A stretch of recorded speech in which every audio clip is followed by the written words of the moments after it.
Army Staff Sergeant Dan Nevins was deployed to Iraq as a squad leader when an improvised explosive device detonated beneath his vehicle in 2004. I remember everything about that day, fortunately or unfortunately. The blast killed his platoon sergeant and took both of Nevin's legs. The last sort of vision, if you will, and it was my 10-year-old daughter, but she was all grown up and dressed in white head to toe and walking down the aisle without her dad. And I was like, I'm alive. I have to do something to keep it that way. After a painful and lengthy recovery, which included 36 surgeries and an 18-month stay at Walter Reed Hospital, Nevin started to live life again, even picking up new skills like becoming a certified yoga instructor. I was like, yoga?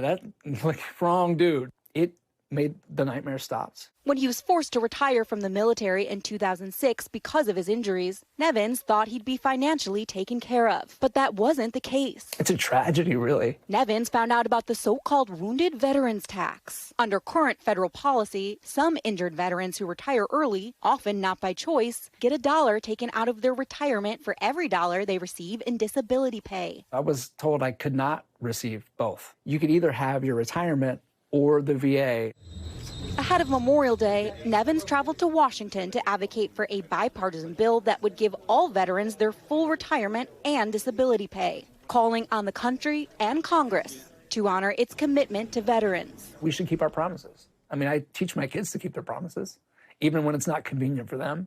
Democratic Senator Richard Blumenthal is leading the effort. So they're essentially being penalized financially. They're being penalized for being wounded.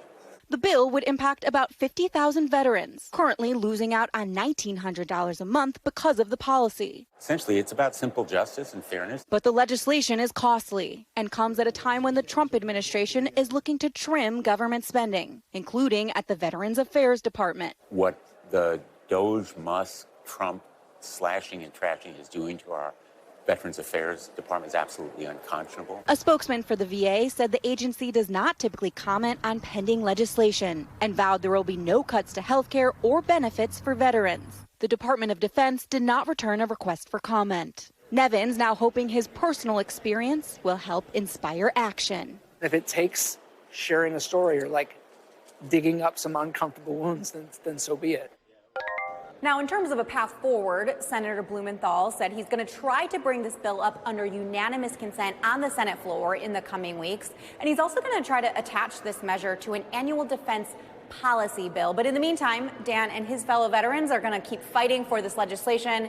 And we thank Dan and his fellow veterans for their service, not just this Memorial Day, but every day. Gotti. As do we, Melanie Zanona. Thank you. Thanks for watching. Stay updated about breaking news and top stories on the NBC News app or follow us on social media.